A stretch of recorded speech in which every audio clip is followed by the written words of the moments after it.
Damn, thank God I'm fly. Thank God I'm fly. Thank God I'm fly. You call it cocky, I call it true. Hello, welcome to my channel. Today I'm going to be taking my 2023 K-pop favorites. I'm made some categories and I'll be talking about my top 5 in each category. We're more than halfway through January and I really wanted to post this video way earlier but I couldn't, so better late than never I guess. Also, please remember that these are just my own personal opinions, it's completely okay if you disagree with them, and just because these are my favorites doesn't mean they have to be yours too. I hope you enjoy this video, and without further ado, let's get into it.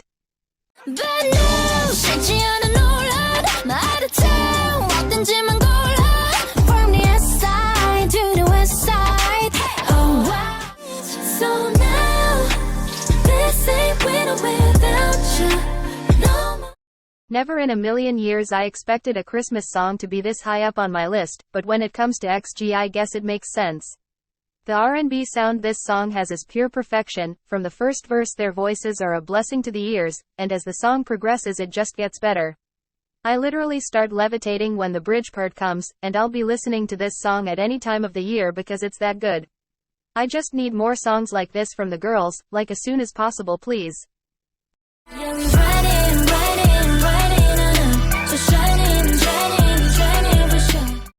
This song was released almost a year ago and it still hits as hard as the first time. If you haven't noticed by now, I am an XG stan through and through. They were my most streamed artist in 2023 and this was my most streamed song. I love the juxtaposition of the hip-hop raps with the R&B vocals is so good. The lyrics are so catchy, the visuals were stunning, and the live performances so amazing. Whenever the chorus drops I literally have to dance and sing, it's mandatory because the song it's just that good. I give a second chance to Cupid. Does this even need any explanation? Cupid is the song of 2023. I never stopped listening to this song throughout the whole year, some months I played it more than others, but I never stopped. The soft vibes this song has are unmatched, and the girls' voices are breathtakingly gorgeous. I literally can't help but smile whenever I listen to this song because it gets me in the best mood ever. I personally prefer the twin version of the song, but I also love the rap in the normal version, so depending on my mood I'll listen to one or another. I got all I need, you know nothing else can be the way that I feel when I'm missing with. Perfect Night is the perfect soft, chill, and easy to listen song that I didn't know I needed. The chorus is so catchy, and the song being entirely in English is perfect for me to sing along all the time. I never thought a song as amazing as this one would come from a collab with a video game, but I'm all here for it. This also was such a nice way for Les Seraphim to experiment with a new sound, and although I really love their regular music, I hope we can hear more of this in the future. I got better things to do in my time, better things to do in my time. I'm an aespa stan, I love their noisy music, however, there's just something so different and amazing about Better Things. The vocals are so soft and mesmerizing in this song, the percussion sounds in the track are so addictive, and it was the perfect song for the summer. Visually the release was also stunning, from the concept pictures to the MV and the outfits, everything was so eye-catching and it's such a shame they didn't promote the song.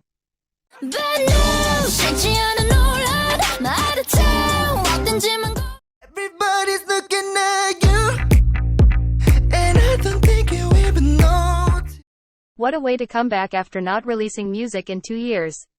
The best part of the song for me is the vocals. I'm literally obsessed with Ace's vocals, especially Donghyun's, like every time that man opens his mouth my lifespan grows. If any other artist sang this song, I probably wouldn't love it as much as I do. These boys don't know how to release a bad song, and this was only a pre-release, which means the actual title track is going to be insane. The only bad thing about this song is that Chan is still in the military.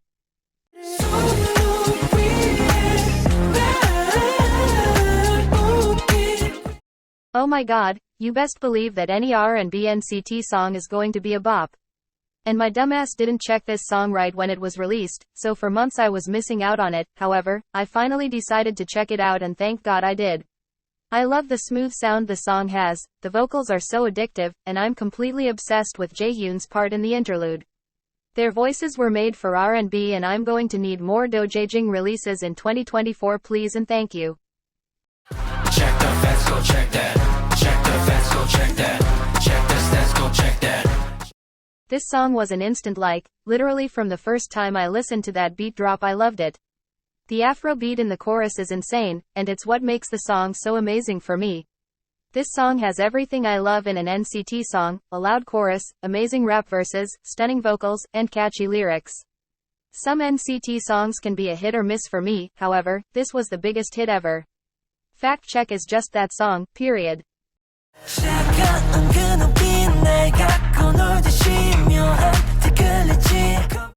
The punk rock influence this song has is everything. I love how the electric guitar begins the song, and the drums in the chorus are so addictive. The vocals in this song are not groundbreaking but they are so mesmerizing, and the rap parts hit you like a punch in the face in the best way possible. This is the only full group release we got from the boys, and they literally decided to drop a bop at the beginning of the year and then enlist.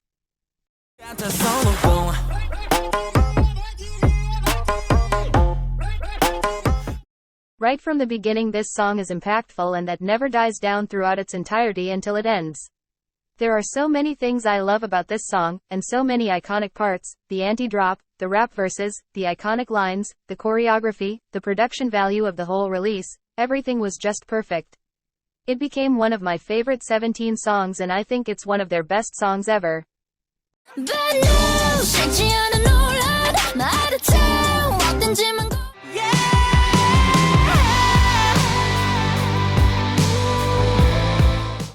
If there's ever a year where I don't have one of Woot's songs in my favorite lists, then something's wrong in the world. This release was definitely a switch up from his previous comeback, but I love this mellow and slower sound.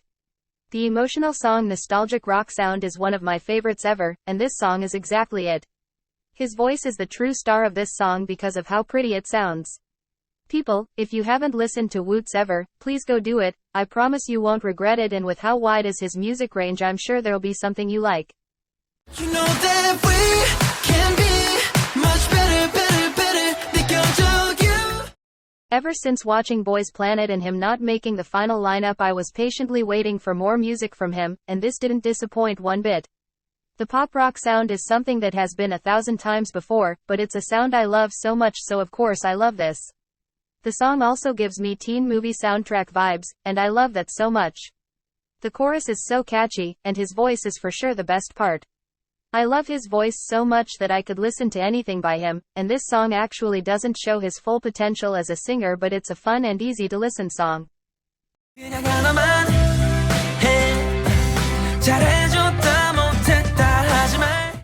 Yedim is another person that can release any genre of music and I will gladly listen to it because of how much I love his voice. I love the soft, happy, and chill vibes of the song. It's simple but so catchy and something that you can listen to anytime any day. The melodies in the track are so catchy, and I especially love the second verse so much. I was so sad when it was announced that he was leaving Treasure, but after his solo debut I realized that he thrives so much more as a soloist, so I can't wait for more music from Yedim. I love you and me, dancing in the moonlight, nobody can see. After so long we finally got a Jennie solo song and I love it. The sound feels a bit outdated to some people, probably because it was in the archives for years, but although the sound wasn't revolutionary I still really enjoyed it. Her voice is so addictive in this song, the chorus is catchy, and I'm completely in love with the second verse so freaking much. I like the Coachella version more because the rap verse is insane, and the beat that ends the song makes me want to get up and dance like there's no tomorrow. So if you're ready, and if you let me, I wanna see it. Jungkook's pop English songs for his solo debut are insane. While 7 was an instant like, 3D took a bit of growing on me, however, by now I completely love it and it actually keeps getting better and better the more I listen to it. The chorus is the best part, I love how catchy and vibey it is. I thought I wasn't going to like Jack Harlow's verse but it's actually quite good and I like how it transitions from the chorus to his verse.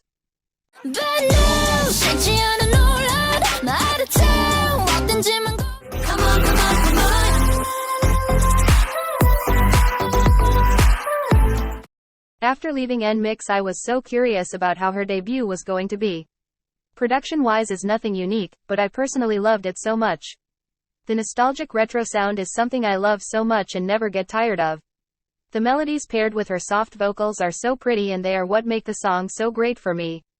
Visually the debut was really nice, and I was so sad because she didn't promote the song that much. I think this was a nice way to dip her toe in the industry and test the waters, and I can't wait for her first comeback.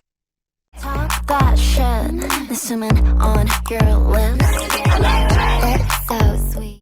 In an industry with tons of kids debuting left and right, here comes Kiss of Light to deliver a more mature concept. They killed the girl crush concept so hard, it doesn't feel forced at all because they are actual grown women, and you just can tell that age comes with more confidence. But not only that, their debut song is also so good. The vocals in the song are everything, the beat in the chorus is amazing, and I love how this is the type of song that makes you feel like the baddest bitch on earth. I fell in love with Kiss of Life since day one and I know they have an amazing future ahead of them. Monday, Tuesday, Wednesday, Thursday, Friday, Saturday, Sunday. Monday, Tuesday, Wednesday, Thursday. When Jungkook's solo debut was released I didn't know what to expect, but it for sure wasn't this amazing bop.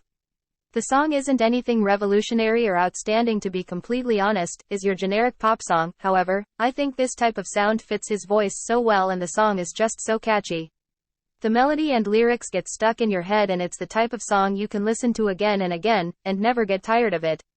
His whole debut album is really good, and it's for my favorite solo from all the BTS members.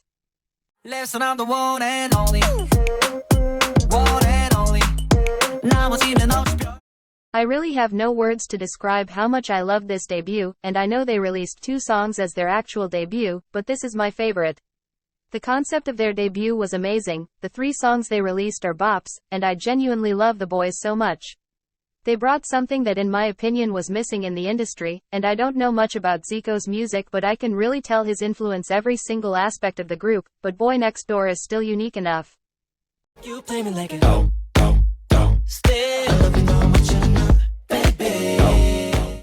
I know I sound like a broken record by now, but when I checked out their debut for the first time I wasn't expecting to love this song as much as I do now.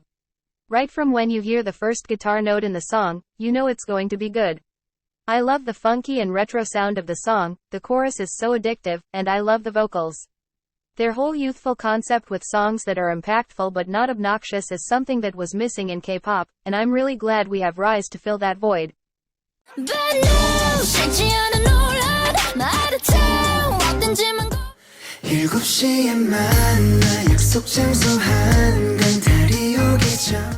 This song was love at first listen, and the amount of times I've listened to it in 2023 is ridiculous, but it still hits as good as the first time. I'm in love with the soft and nostalgic vibes this song has. Their voices are like honey in this track, and if any other artist sang this song I wouldn't love it as much as I do now. This song is also how I discovered Peter Elias music and now I really like him. The lyrics are also so cute, and the whole song just feels like a warm hug after a long and tiring day. If you know more songs like this please recommend them to me, because I love this one so much. So deep down I need you more. I was so surprised when I first listened to this song because the more it progressed the more I was shocked. The somber sound of the verses combined with their vocals is so pretty, and then the chorus hits so good with that crazy beat. The switch up from somber to party mode is for sure unexpected, but I really like it and to me it's a different twist to an otherwise generic EDM song. I always commend TXT because of how much passion and emotion they put into their voices and this is proof of just how talented they are.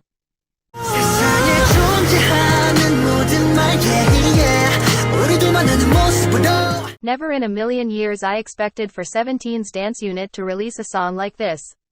Their songs are usually upbeat and fun, however, this is a complete masterpiece. The sensual R&B sound is so good, it really fits their voices, and it's just a blessing to the ears. This to me feels like the long-lost cousin to Love Talk by Wave and I'm all here for it.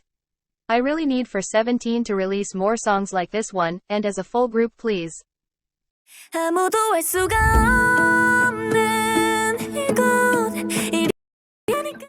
The soft and pretty sound of this song is a blessing to the ears. The melodies in the track are amazing, and I just love Chu's voice so much. Ever since Luna, she had my favorite voice in the group. The song is the perfect summer song. When I listen to it, I literally feel like I'm in the beach feeling the movement of the waves. Plus the song also feels like it could be part of a coming-of-age tropical princess movie. I listened to this song first and loved it so much, so by the time I listened to the actual title track I was already in love with this one. So unfortunately Howl couldn't live up to how good Underwater is for me.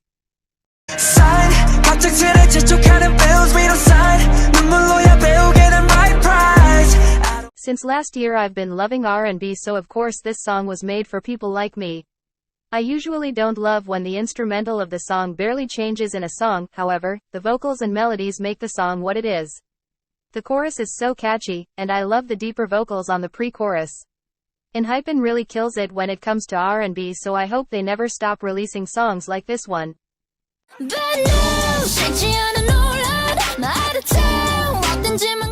I bring all the drama, I bring drama, bring my girls in the... This music video is one of the best I've ever seen. The production value is so high, and there isn't a second that look bad or feels out of place. The black color palette with pops of red and blue were amazing, the camera angles and shots were so good, the transitions were smooth as hell, the CGI didn't look cheap, the car and fight scenes looked great, the styling was pure perfection.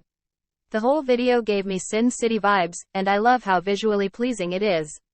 In a sea of glorified practice videos as MVS, this was eye-catching and interesting enough to really stand out.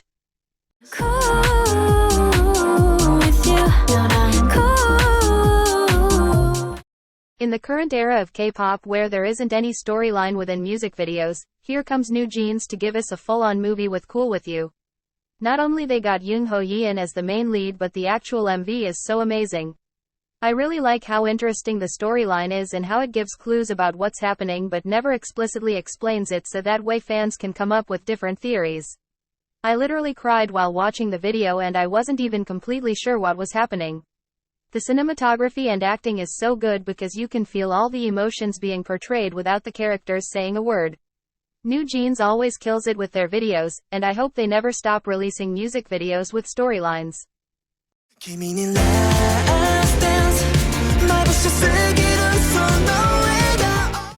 This video also has a storyline, and although it's really good, it's also not what I love the most about it.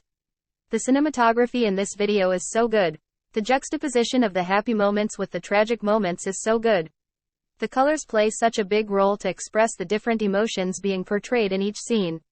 The transitions are also so good, and even though there's a lot going on in the MV, it never feels overwhelming. The last scene where they are all together also killed me because I just love 17 so much.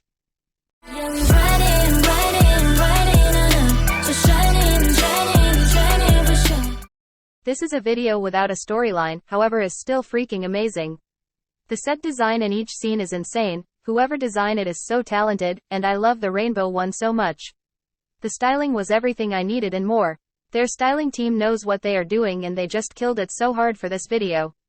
The editing made the MV 1000 times more interesting, the editors must have spent hours upon hours editing, and I love how the CGI never looks cheap. The production value of this MV is of the roof and their team really created an MV that's visually stunning.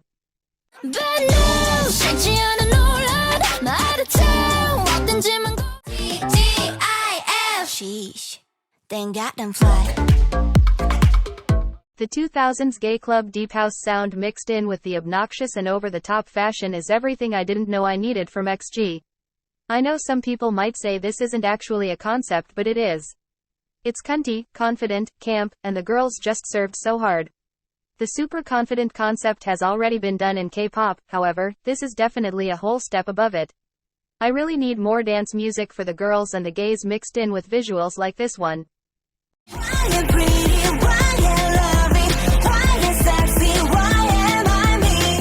If there's one thing that G-Idol for sure knows how to do, is new and innovative concepts. The idea of having such a low self-esteem, comparing yourself to everyone around you, and just desperately wanting to change yourself to fit in with the rest is something that everyone has experienced in their life at some point. The whole storyline is sadly extremely relatable, but I love how it ends in a good note in Queen Card with So Yeon gaining confidence by just being herself. I also love how they mixed it with the Y2K aesthetic and even managed to reference the White Chicks movie in the Queen Card MV. G-Idol truly never disappoints when it comes to concepts. You want some sweet juice? You wanna pop it, Leave it to Purple Kiss to deliver amazingly creepy music videos for their releases.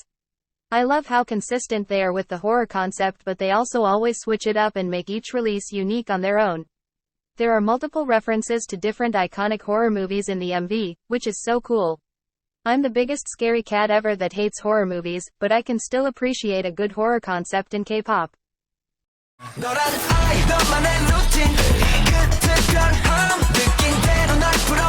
The MBTI personality test as a concept for a K-pop release is the campiest thing ever. The idea of the boys traveling to the MBTI world and then escaping is just so funny, and the lyrics are so unserious too. This release might not be for everyone, but I really appreciate when artists try something different, and the concept is just lighthearted and fun. I've also read that the MBTI personality test is currently super popular in Korea, so them releasing a song with this title is actually pretty smart.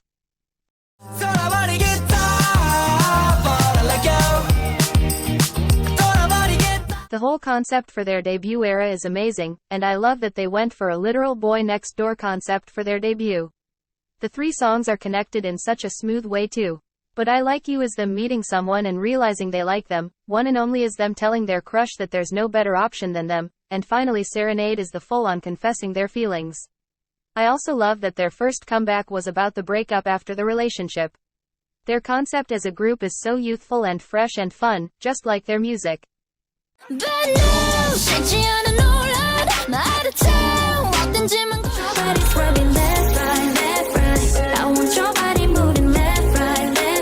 This whole era was heavily inspired in Y2K fashion.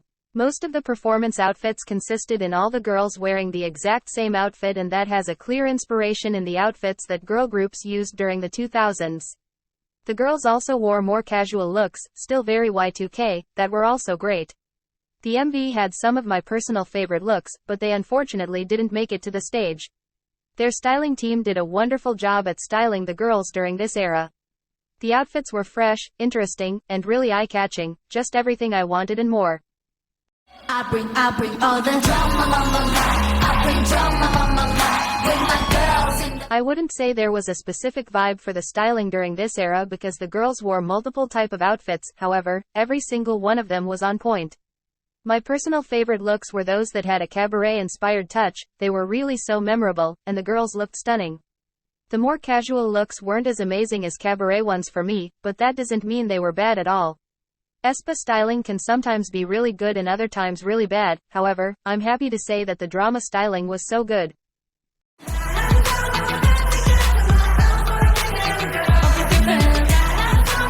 The outfits for this release had a strong Western vibe to them, which in turn translated to lots of fringes, cowboy boots, cowboy hats, and a mostly black, white and brown color palette.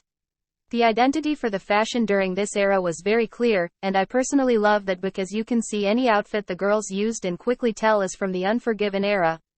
The girls looked amazing all the time. Of course some outfits were better than others, but as a whole there wasn't a single outfit that disappointed me. Give a second chance at Cupid. Not only was this the song of the year, but also the styling was amazing. The era had a slight 2000s touch to it, with most outfits being inspired in the fashion during that decade. The looks had a lot of pink, interesting pieces, tons of accessories, and played really nicely with layering. Most looks had a casual vibe to them, however, the more elegant looks were also amazing and the girls always looked stunning. The 2000s vibe in their outfits was actually present since they debuted, and I'm so sad we'll never get to see the girls' style develop in the future.